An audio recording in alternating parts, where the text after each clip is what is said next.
4위로 가겠습니다. 와, 이거 혼자 계속 말을 하니까 굉장히 힘이 들긴 힘이 드네요. 중간중간 제가 물을 좀 마시겠습니다. 엠보드 이번 주 4위는요. 지난주 목요일에 보도된 조재영 기자의 단독 기사인데요. 어머나운서 이게 그 조회수가 얼마나 됐습니까? 조회수는요. 123만 뷰였습니다. 이게 12구 참사 당시 간신히 살아남았지만 2차 가해로 고통을 호소하다가 숨진 채 발견된 한 고등학생의 안타까운 사연. 저희 프리디스크에서도 전해드렸었는데요. 정부가 최근 이 학생을 뒤늦게 159번째 희생자로 인정을 했습니다. 16살 고 이재현 군입니다. 자막부터 보겠습니다. 네, 재현 군의 어머니는요.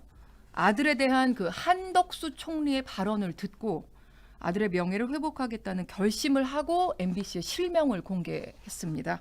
이런 뜻에 따라서 리포트에서도 실명을 공개했고요.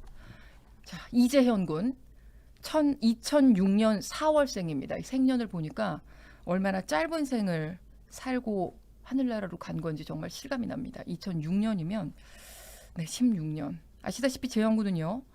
그 참사 당시에 40분 넘게 인파에 깔려 있다가 구조가 됐는데 하지만 친구들이 바로 옆에서 목숨을 잃어가는 과정을 모두 목격했고 어떻게든 일상으로 돌아가려고 했지만 결국에 마음대로 되지 않았고 참사 43일 만에 세상을 등졌습니다.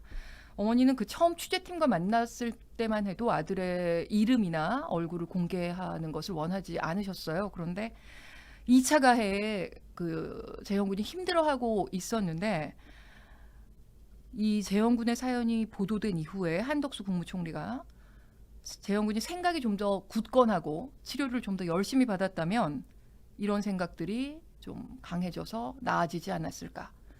이런 얘기를 한 것을 듣고 본인의 의지 부족 때문에 스스로 목숨을 끊었다는 오해를 받고 싶지 않아서 세상의 시선을 바로잡기 위해 아들의 실명을 공개하겠다고 결심을 하셨습니다. 사후에라도 도움을 받을 수 있을까 싶어서 이 한 총리가 언급한 원스톱 통합 지원센터에 연락을 했지만 그 통화에서는 참사 현장에서 숨진 것이 아니기 때문에 지원해 줄 것이 없다. 이런 답을 들었다고 합니다. 결국에 국회 그 국정조사 특위를 통해서 문제 제기를 한 다음에야 행정안전부가 재현 군을 159번째 희생자로 인정을 했습니다.